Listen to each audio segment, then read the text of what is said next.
Hello, I'm Tay. I go by Tay Mochi Bonds online. I'm a full-time artist and a small business owner. I make lots of cute little goodies that bring a little bit of happiness to everybody's lives or joy. I like to bring joy through little trinkets.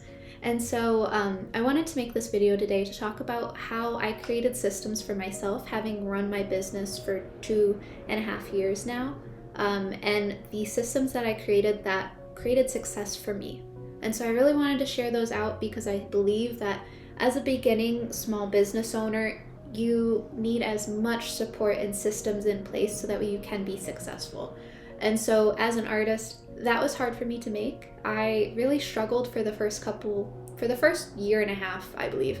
I really struggled. I didn't have any systems created that would track how much things costed or how many items I bought in total. I just kind of hoped that like my receipts and my sticky notes everywhere would do it justice, and it just never did.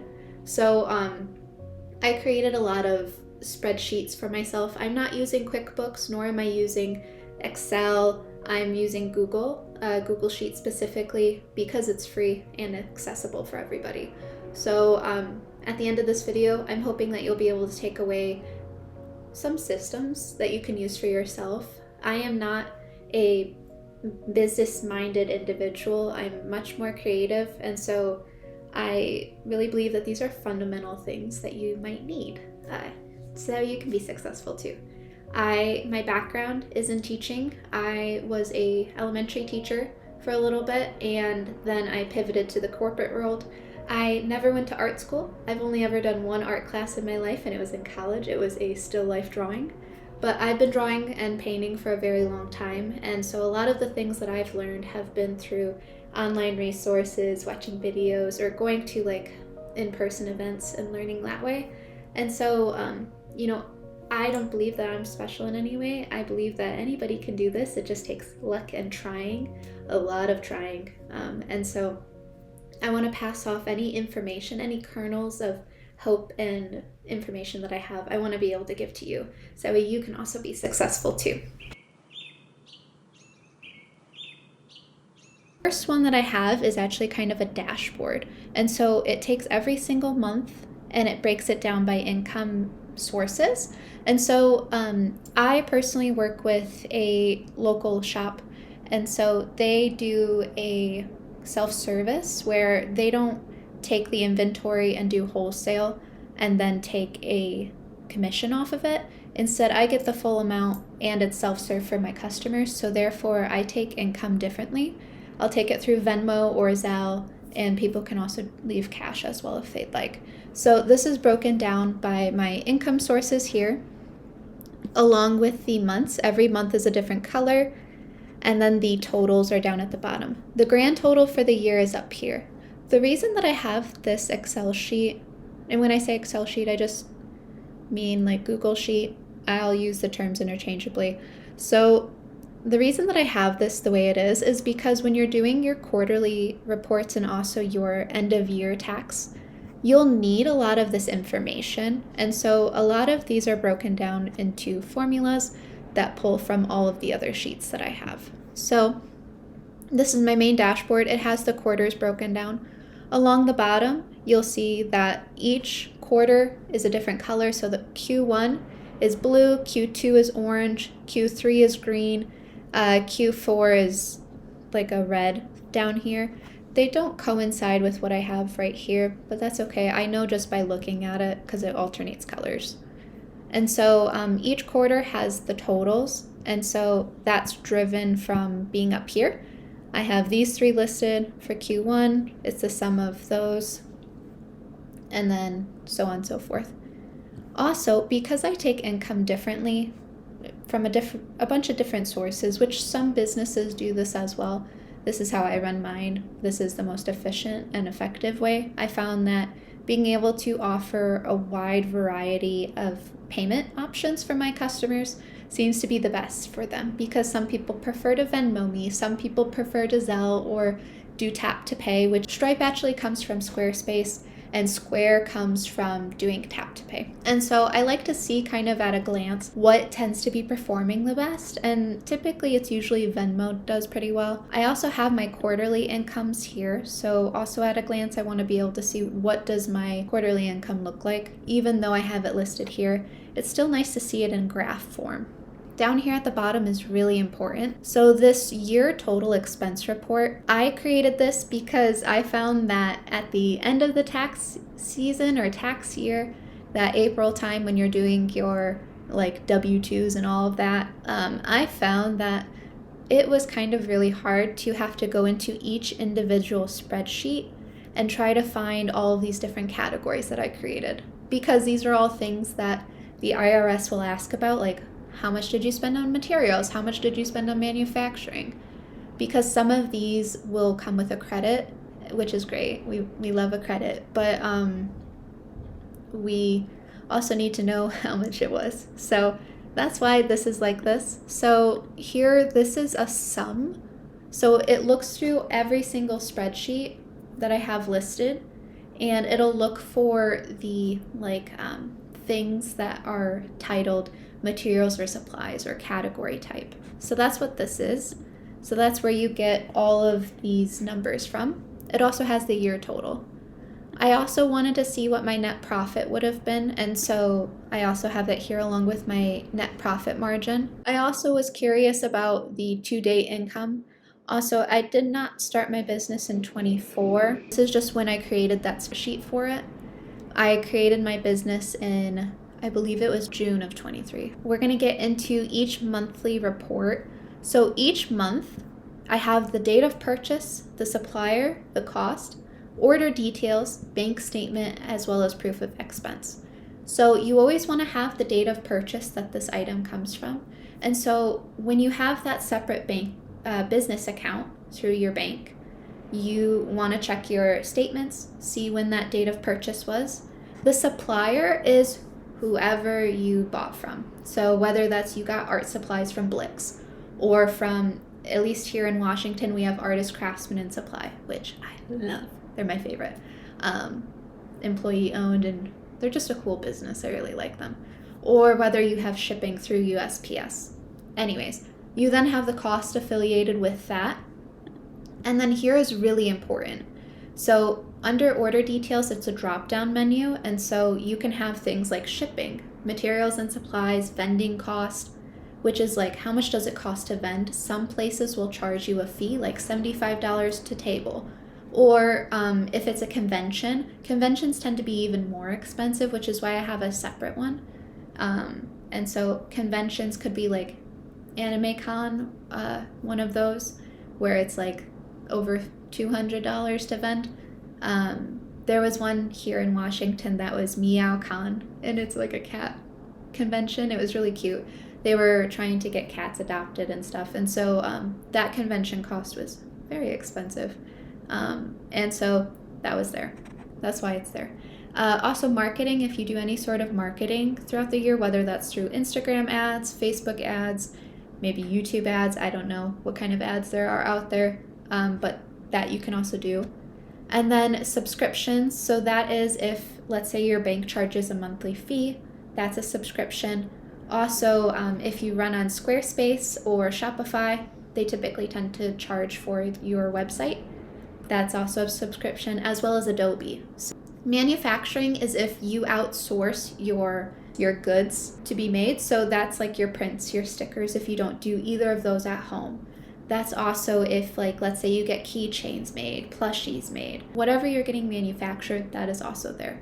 Accidental purchases happen, hence why I have it on the spreadsheet. And that's just so that way I know this doesn't count. I can delete this. Or if the IRS has to look into it, they see that as an accident. Because you truly want your business to be separate from your personal, even if you're a sole proprietor.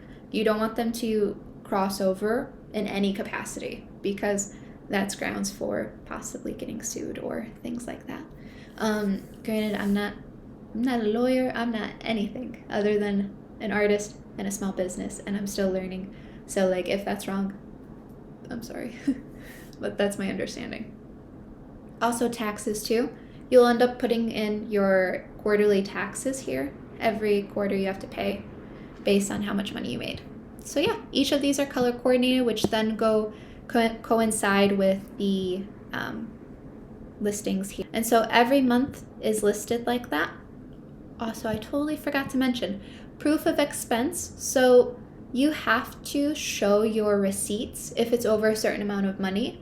And so what I do is I just take a photo of every single receipt that I get and I add it to Google. I add it to Google Drive and I'll enter in the link here or add it as an attachment. And that's just so that way if the IRS asks, they're able to see that proof of purchase. All bank statements will be listed through your bank, so you can honestly just copy paste that down. If you have multiple banks, like some businesses have credit cards and also a debit account, then you can have, those interchanging, I guess. But I only have one account, hence why it all just says Chase. So I also have the total expense here just so that way I can see at a glance what I spent for the month. Over here, I have my write-offs, which are really important because as a small business, you can get some write-offs. Now this is for 2024. This is not for this year. Once we are finished with 2025's tax year, I will make another video showing an up-to-date version of this. But for right now, this is still the same system that I'm using. So, working from home, if you run your business out of your house, that is a tax credit. That is a tax exemption. So you can do the square footage of that space. So if you're in a 600 square foot apartment and you have a 5 by 6 foot space, you can divide that by the total times your rent, and then you get the amount of expense that you have. I times mine by 12, so it was $112.14 per month. And so that's why it's over $1,000 for that expense. Also, Squarespace subscription and my Chase Bank.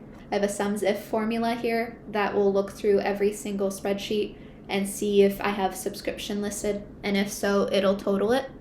As well as too, if you buy an asset that depreciates, which means that this asset will not be 100% good every single year. It means it kind of goes down a little bit. That's a depreciating asset, and that is a write-off or a credit. And so last year I bought a scanner, an Epson scanner, so that way I could take high-quality scans of my work and have an archive and also be able to add them to my website. And so this scanner was $364, and it depreciates. So I have that listed there, so that way when it comes tax time, like end of year tax, also when I mean end of year, I mean in April. That's what I mean. But so yeah, that depreciates, and you want to have it listed because the government does ask about that kind of stuff. It can also be like if you have a printer or a Cricut machine, if you have any sort of equipment whatsoever that depreciates over time, it can be listed. Also too, something that I personally did was I worked with the Small Business Bureau located in Seattle, Washington, and they helped me how a small business can be run and things that you have to look for and things that you have to do.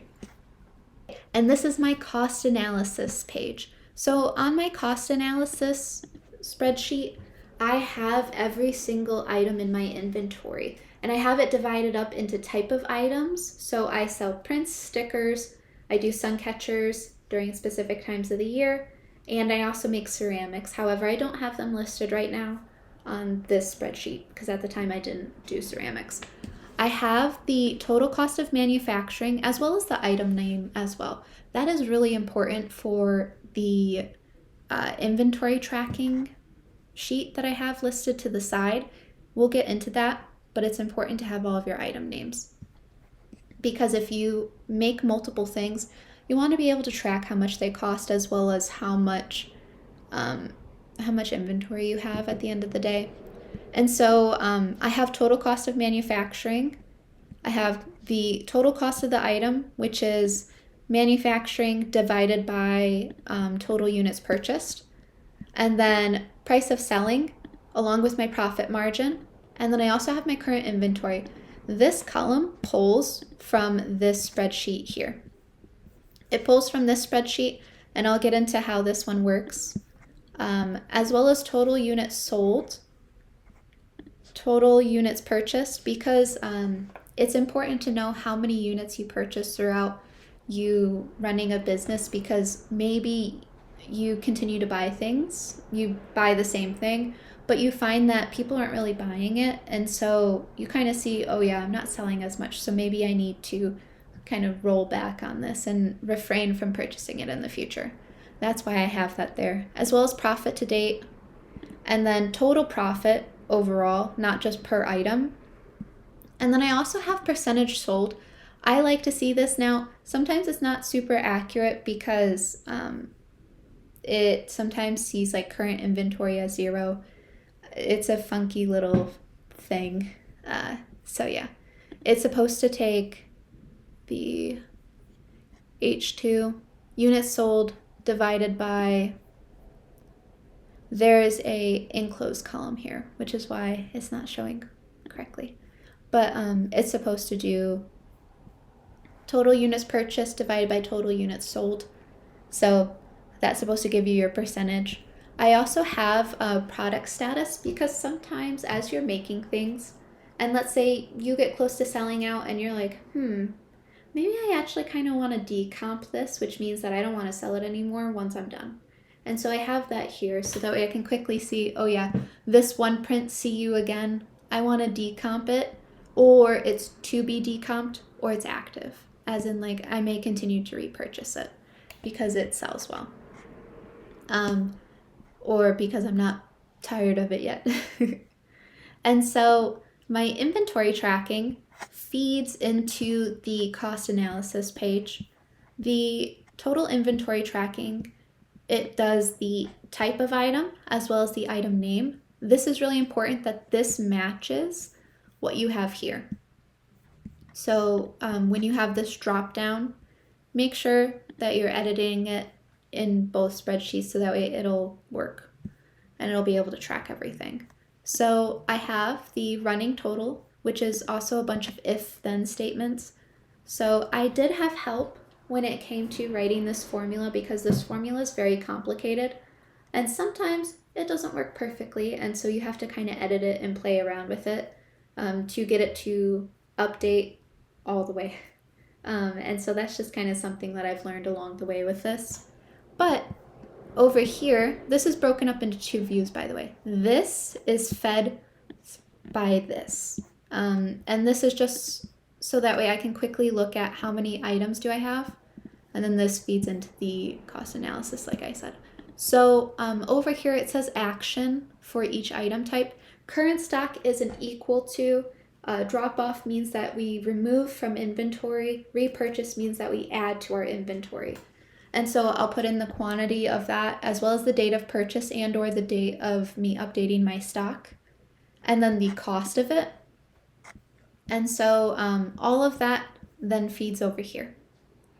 And if you're an artist like myself, and let's say you're really interested in broadening your horizons, you can also create an applications or to-do page. I did this so that way I can track what have I been applying for, what have I been looking at. And so I have this broken down by name of the place, the type of place, whether it's a market, a grant, a magazine, a store, a residency that I'm interested in, a gallery, or an agency.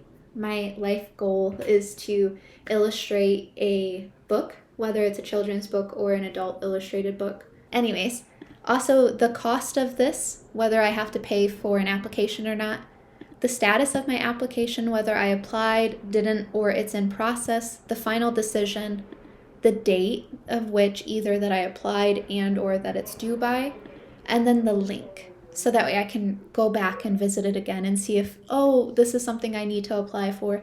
Let me look for it.